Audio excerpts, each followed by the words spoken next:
자, 지금부터 기능의학 세미나를 진행합니다. 이 세미나에 참석하신 두 분을 먼저 소개합니다. 이기훈 선생님 반갑습니다. 네, 반갑습니다. 다음 이혜미 선생님 안녕하세요. 네, 안녕하세요. 네. 세미나 진행 방법을 잠깐 말씀드리면 제가 일정 부분 강독을 하고 그 내용을 기조로 각자 의견을 개진하기로 합니다. 먼저 기능의학이 가진 특징과 관련해서 강독을 하겠습니다. 자, 강독을 시작하겠습니다. PDR에는 약 25만 개의 약품과 물질이 등재되어 있는데 이 중 500여 개에 이르는 항생제를 제외한 의약품들은 증상을 완치하는 것이 아닌 완화하는 제품에 해당된다. 상처를 입게 되면 해당 부위를 관찰하면서 악화시킬 수 있는 원인을 사전에 차단하고 빠른 회복을 돕는 방향으로 치료를 해야 함에도 증상 완화에만 관심을 가지다 보면 자칫 눈에 보이는 증상만 사라질 뿐 내부는 곪고 썩어서 절단해야 하는 상황에 이를 수도 있다. 현재 당뇨, 고혈압, 고지혈증, 암 등을 치료하는 방법도 이와 별반 다르지 않다.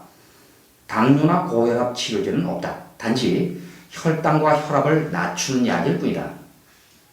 현대의학에서 치료의 성공 여부는 증상 완화 정도에 의해 평가된다. 예를 들어 혈압이 120에 80mmHg 범위 내에서 유지되면 고혈압 치료가 성공적이라고 평가하는 것이다.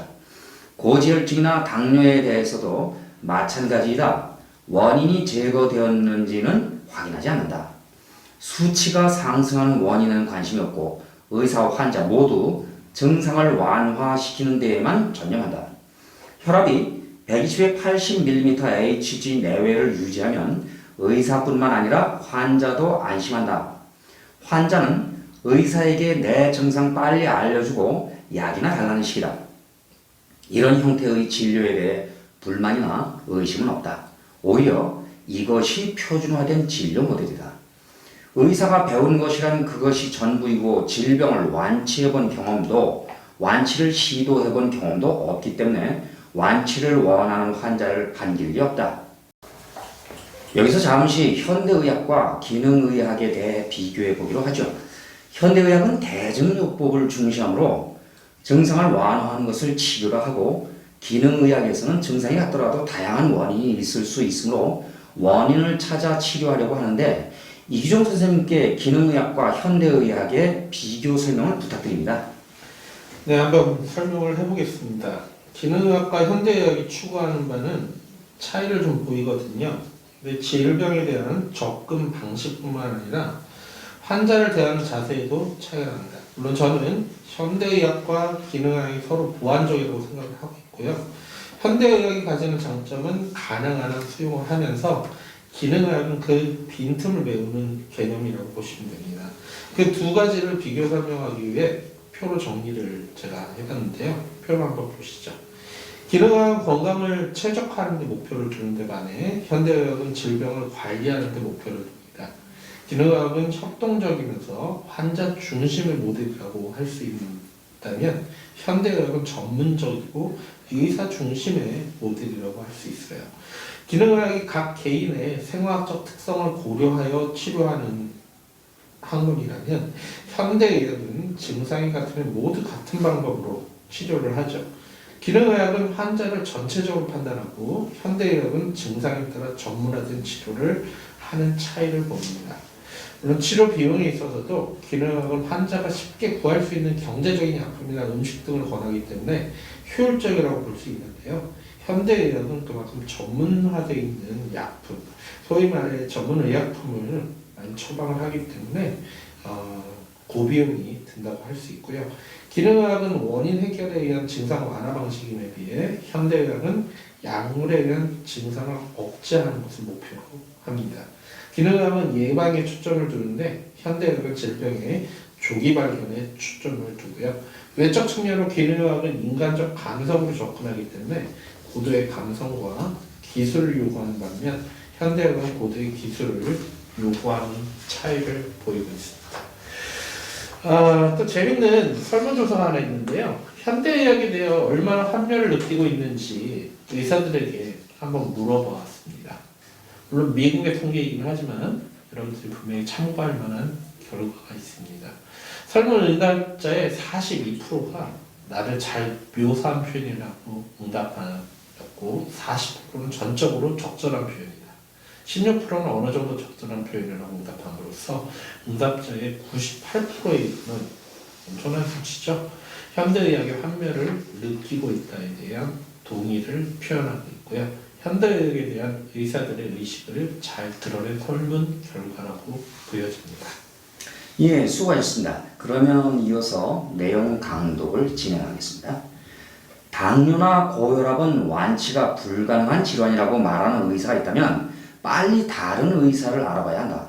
당뇨나 고혈압은 평생 약을 먹으며 관리해야 하는 질환이란 말을 어렵지 않게 들었을 것이다.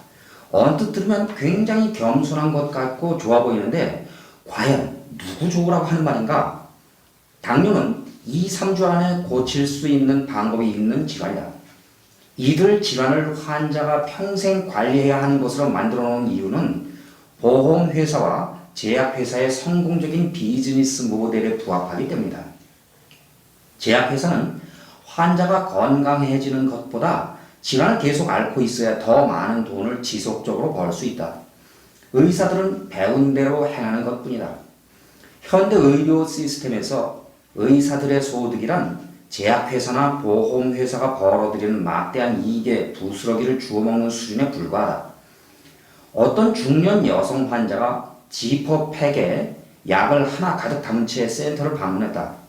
환자에게 이렇게 많은 약을 복용하면 건강해질 수 있을 것이라 믿는가? 라는 질문을 던졌다. 자신도 의아해 하지만 딱히 무엇을 해야 할지 모르기 때문에 복용하는 것이다. 누군가 겁을 엄청나게 준 것이고 그래서 어쩔 수 없이 복용하는 것이다. 약을 복용하면 잠시 증상이 완화가 되다가 몸이 약에 대해 저항하기 시작하면 다시 악화된다. 그러다 보면 약을 추가하거나 바꾸게 된다. 결국 약의 부작용으로 인한 증상들을 완화시키기 위해 새롭게 약이 추가되는 악순환이 반복된다. 이번엔 몇 가지 논점이 등장합니다. 그 논점에 대해 의견을 말해보기로 하죠. 우선 여기서 등장한 중년 여성은 지병의 치료를 위해 많은 약을 먹고 그 약이 몸에 대해 저항하기 시작하면 다른 약으로 바꾸는 등 증상 완화를 위한 것이 악순환을 반복하는 모습으로 나오는데요. 이혜미 선생님이 이 중년 여성에 대해 기능의학적 관점에서 어떻게 대처하는 게 좋을지 말씀 좀 해주시겠습니까? 네, 기능의학 관점에서는 환자의 건강에 초점을 두기 때문에 증상에 따른 투약보다 원인이 무엇인지 알아보고 그 원인을 해소하는 방향으로 길을 잡습니다. 예를 들어 고혈압이나 당뇨 같은 대사 증후군을 앓고 있으면서 약의 내성 증가로 문제가 생길 경우 약을 바꾸는 게 아니라 식생활 습관을 바꾸는 방법을 도입을 하여 치료할 수 있지 않을까요? 네, 그렇군요. 동의합니다. 이어서 대사증후군은 치료가 가능한가 하는 점과 제약회사의 비즈니스 모델이 어떤 문제를 안고 있는지에 대해 알 필요가 있을 것 같네요. 그러면 이규정 선생님께 대사증후군 접근 방법과 제약회사의 비즈니스 모델이 가진 문제점에 대해 설명 좀 부탁드릴까 합니다. 네, 대사증후군에 대한 접근 방법을 우리가 알기 전에 먼저 대사증후군이 어떤 것인지에 대한 상세한 설명이 좀 필요하다고 보여지는데요. 지금 간단하게만 좀 말씀을 드릴게요. 기능의학적 관점에서 보자면 대사증후군에서 등장하는 고지혈증, 고혈압, 당뇨와 같은 경우 식생활 습관만 바꾸면 충분히 건강한 모습으로 돌아올 수 있다고 합니다. 습관을 바꾸는 게 쉽지 않아 굳은 결심이 필요하긴 합니다만 결국은 식생활 습관에 달린 문제라는 것이죠. 제약회사의 비즈니스 모델은 결국 제약회사 또는 그 주주의 이익을 극대화하기 위해 필요한 의약품만 선택적인 영업과 투자를 하기 때문에 제약회사가 의도하지는 않았겠지만 이 과정에 생명이 담보가 되는 현상이 일어나는 것이죠. 세상 그 어느 것도 생명의 존엄을 앞설 수 없음에도 제약회사의 이익을 위해 매우 비인간적인 모습을 띠고 있다는 점에서 안타깝습니다. 그렇습니다. 생명이라는 게 이 우주 전체의 무게와 맞먹는다고 하는데 말이죠. 이제 대사증후군에 대한 내용을 강독하겠습니다. 앞으로 당뇨, 고혈압, 비만 등은 대사증후군으로 부르게 될 것이며 20년 뒤에는 매우 익숙한 병명으로 자리 잡을 것이다. 이들은 사실 같은 질환인데 증상만 다르게 나타나는 것으로 원인과 결말이 같다. 원인은 인슐린 저항, 과정은 심장마비, 심혈관 질환, 심부전, 심부전, 안압 상승 등등 결국 사망으로 이루어진다. 필요할 경우 간에서 단백질과 지방은 포도당으로 전환되기도 하지만 인체는 음식 속 탄수화물 분해하여 생성된 포도당을 1차적인 에너지원으로 사용한다. 그러므로 인슐린 저항을 바로잡으려면 무엇보다 탄수화물 섭취를 통제해야 한다. 대사증후군이 나오면 인슐린 저항을 언급하지 않을 수가 없습니다. 이어서 인슐린 저항에 대하여 강독을 계속하기로 하겠습니다. 포도당은 인슐린의 도움을 받아 세포 내로 이동한다. 세포막에 존재하는 인슐린 수용체와 인슐린이 결합하면 포도당이 세포 안으로 들어갈 수 있는 통로가 열린다. 음식을 섭취하면 췌장, 이자라고도 부르죠. 여기에서 인슐린이 분비되고 세포 안으로 포도당을 넣어준 후 제자리로 돌아간다. 그러나 음식을 너무 자주 먹게 되면 인슐린 분비량이 치솟게 되어 수용체에 결합하려는 인슐린 사이에 치열한 경쟁이 시작된다. 배고플 때 먹는 것이 아닌 때가 되어 먹는 식사, 전후에 먹는 에피타이저와 디저트, 식간에 먹는 간식 등으로 인슐린은 되돌아갈 틈 없이 바빠지게 된다. 진정한 공복 시간을 조음처럼 허락지 않는다. 줄인 배를 움켜쥐고 사냥과 채집을 하던 원시 시대에서 칼로리 과잉의 시대에 이르게 되는 과정은 인류 유전자가 이에 적응할 시간적 여유를 허락하지 않을 만큼 빠르게 진행된 것이다. 가공식품의 식품 첨가물에는 대사를 저하시키는 물질들이 많이 함유되어 있다. 현재 청장년들이 어릴 적 먹었던 식품과 지금 어린이들이 먹는 식품의 차이는 비교할 수 없는 수준이다. 대사를 위해 필수적인 비타민과 미네랄은 전혀 없고 칼로리만 높은 식품의 섭취로 인해 칼로리, 과잉, 영양, 결핍 이것을 겪고 있다. 인슐린 저항으로 인해 세포로 들어가지 못한 채 혈중을 떠도는 당은 지방세포에 축적된다. 지방세포는 근육세포나 장기세포보다 당을 쉽게 수용하기 때문이다. 지방세포마저 포화 상태에 이르게 되면 남아도는 당은 소변으로 배출되는데 이것이 당뇨이다. 이제 인슐린 저항에 대하여 몇 가지 알아보기로 합니다. 먼저 인슐린이 어떤 작용을 하는지부터 알아볼까요? 이규종 선생님께 인슐린이 어떻게 작용하는지를 설명 부탁드려도 되겠습니까? 네, 제가 한번 설명을 해보도록 하겠습니다. 인체에서 가장 먼저 1차적인 에너지원으로 사용하는 것은 뭐 다 아실 겁니다. 탄수화물입니다. 흔히 말하는 쌀, 밥이라고 생각하면 되죠. 밥에서 구체적으로 전분과 같은 탄수화물이 소화 과정을 통해 분해되고 그 결과 포도당이 되는데요. 이 포도당이 혈액에 들어가면 이자에서 인슐린이 분비되기 시작합니다. 이 포도당을 에너지원으로 사용하기 위해 세포 안으로 넣어주는 게 바로 인슐린이죠. 인슐린이 세포 표면에 있는 수용체에 결합하면 세포막에 포도당이 들어갈 수 있는 통로가 열리는 것인데요. 세포 안에 들어간 포도당이 산소가 없는 상태에서 피브로산으로 분해가 되고 이것이 세포 내에서 에너지 생산을 하는 미토콘드리아에 들어가면 산소와 함께 생체 내의 에너지 화폐인 ATP를 생산해내는 것이죠. 아, 그렇군요. 좋은 설명 감사합니다.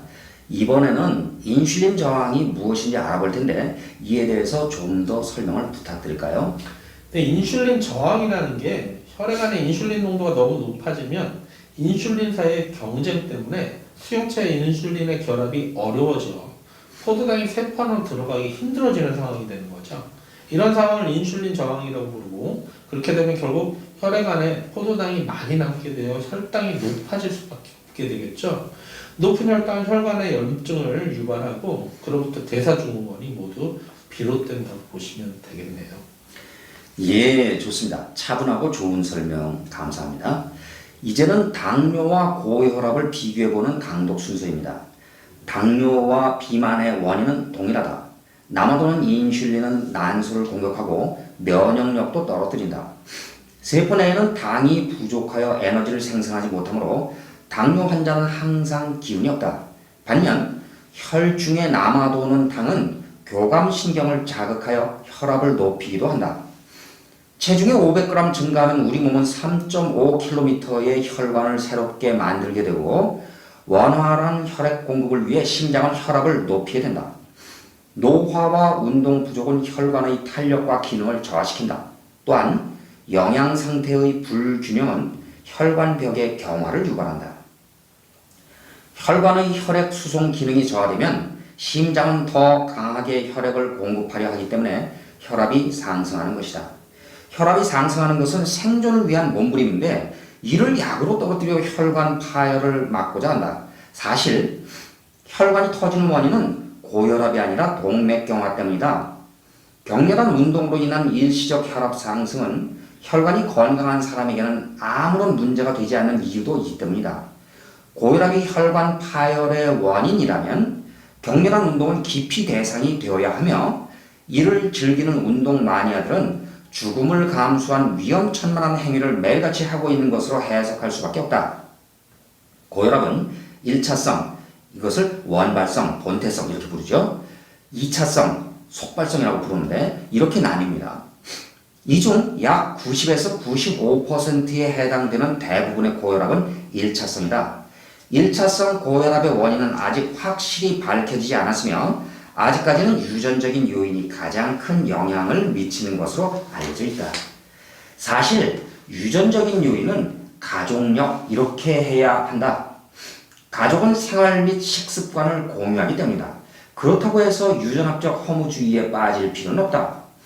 인슐린 저항에 의해 교감신경이 자극되어 아드레날린이 상승하는 것과 나이가 들어 혈류 저항이 생기는 것, 혈관이 딱딱해지거나 피가 끈적끈적해지는 것 등은 유전 이외에 고혈압을 일으키는 주요 원인이기 때문이다. 한편 고혈압을 심장마비나 뇌졸중을 일으키는 원인으로 알고 있는 사람들이 적지 않은데 이들은 동맥경화로 인해 유발된 질환이다. 동맥경화가 있는 혈관 부위에 부서진 혈전 조각이 쌓이고 결국 혈관을 막아 문제를 일으킨다. 당뇨와 고혈압에 대해서 살펴봤더니 이제 비만과 당뇨, 고혈압의 원인은 동일하다는 설명이 이해가 됩니다. 물론 감염에 의한 비만은 제외하고 말이죠. 많은 젊은 여성들이 이른바 다이어트를 하는 일이 흔한데요. 젊은 여성으로서 이혜미 선생님은 비만에 대해 어떤 생각을 하시나요?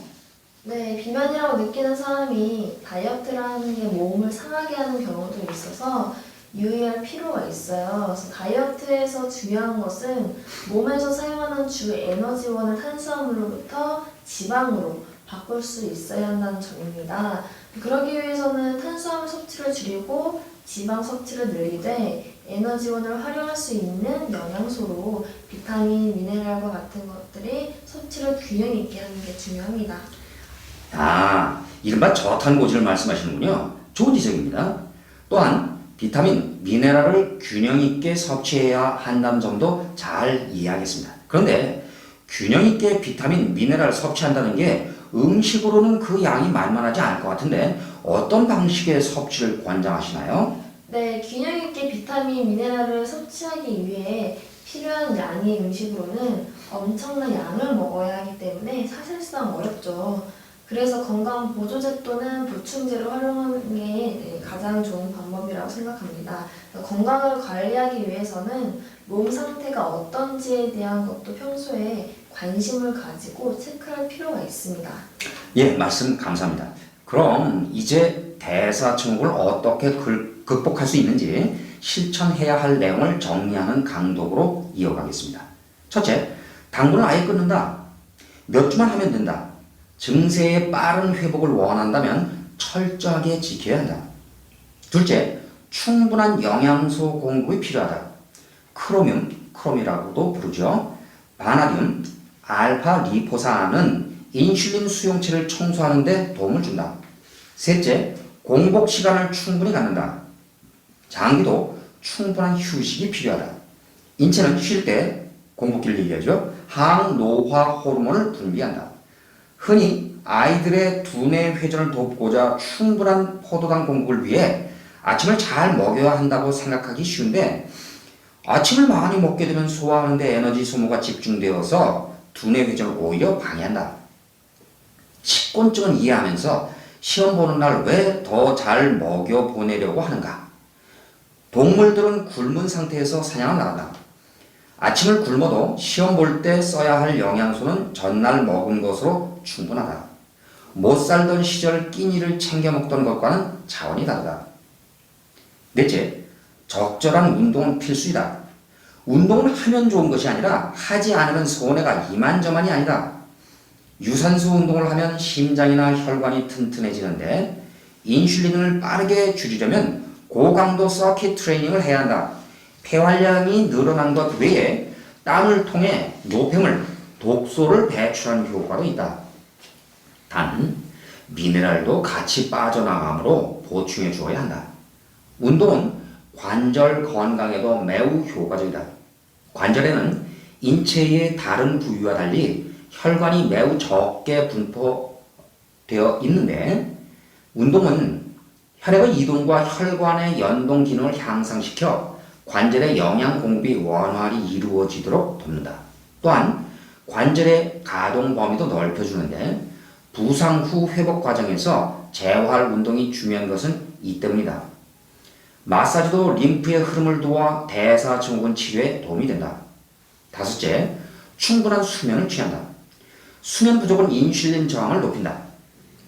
어둡고 조용한 곳에서 푹 자야 효과가 있으며 아침에 개운하게 일어날 수 있도록 자야 한다. 이상으로 5가지를 소개했는데 아무리 보아도 약이 없습니다. 원인을 치료하다 보면 약이 낄 틈이 없는 경우가 적지 않죠. 그러나 아쉽게도 의대 교육과정에는 이러한 모델에 대한 학습 기회가 없어요. 효과 있고 다양한 치료를 병행하면서 약을 쓰는 의사가 아닌 약에만 전적으로 의존하는 반쪽짜리 의사가 너무 많다는 것은 참으로 안타까운 현실이 아닐 수 없습니다. 이게 이른바 제약회사의 비즈니스 모델과도 연결되는 것 같습니다.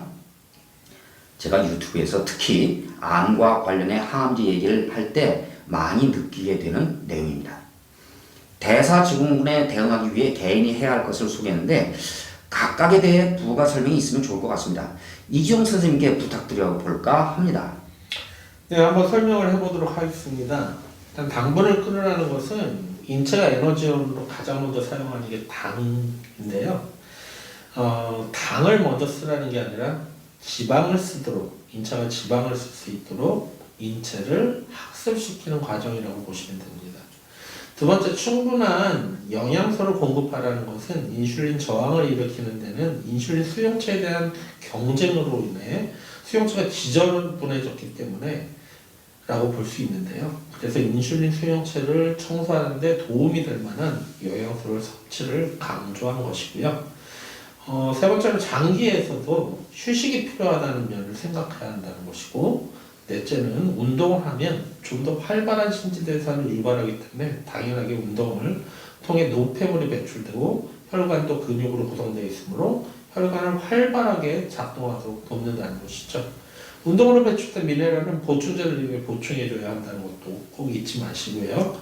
끝으로 충분한 수면을 취하라는 것인데요. 수면이 부족하면 코티졸 호르몬 분비로 혈당이 증가하고 이 때문에 인슐린 저항이 다시 유발되는 악순환이 반복됩니다.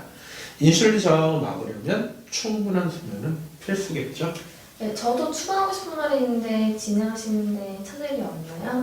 얼마든지 환영합니다. 말씀하시죠. 네, 감사합니다. 대사증후군을 극복하기 위해서는 먼저 맛이라는 것과 거리를 두어야 한다는 점을 저는 강조하고 싶어요. 그래서 맛있는 것만 찾다 보면 각종 식품, 첨가물을 많이 섭취하게 되고 그게 대사증후군 치료를 더욱 어렵게 만든다는 거죠. 다음으로는 운동과 숙면을 쉽게 보기 아니하는 겁니다.